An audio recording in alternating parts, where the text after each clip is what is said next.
Here's how I preserve the flowers my husband gave me on our first wedding anniversary. As a sentimental girly na mahilig mag-keep ng mga bagay na natatanggap ko, hindi ko syempre palalampasin tong napakagandang bouquet na binigay sa akin ng asawa ko. Actually, this is not the first time kasi yung first ever bouquet na na-receive ko din sa kanya ay pinreserve ko din. Bali sunflower bouquet siya na hinang ko lang until matuyo and then saka ko siya inayos sa frame.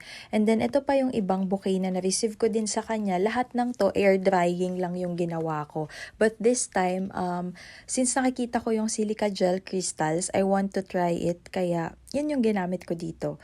And yeah, nag-start lang ako na after I think 1 week nung na-receive ko yung flowers, kinuha ko siya isa-isa. So, ayan, lahat ng mga pwede pa. And look at them, ang gaganda talaga nila.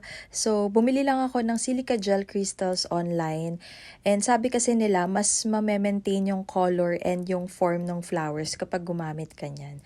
So, after mga 1 or 2 weeks yata, ayan, binalikan ko na siya. And ayan, look at that. Ang ganda pa rin ng color niya. Very bright pa din. Hindi siya masyadong kumupas. And yung form ng flowers, true enough, hindi siya talaga nalagas pa. And buo pa rin talaga sila. Except na lang siguro pag very fragile yung kind ng flower.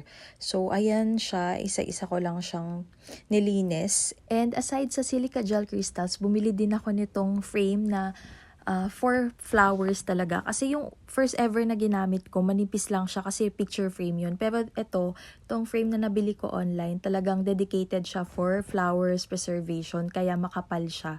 So, ayan, nilatag ko lang isa-isa yung flowers and then nagprint din pala ako ng photos. Pero, ayan, super crowded na siya kasi nga madami yung flowers na nakuha ko. So, nung una nilagay ko siya sa likod.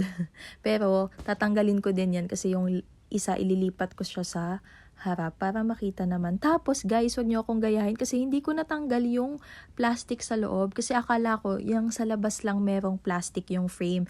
Tapos na-realize ko meron pa pala siya sa loob. So ayun, hindi ko na video pero inulit ko siya. So tinanggal ko siya ulit and then yan na yung final output natin. Tapos ang dami pa ding natira. So may binili din akong resin. So ayan, tinry ko siya. Yan, ginawa ko siyang parang lalagyan or something. And yun lang. Thank you for watching. Bye!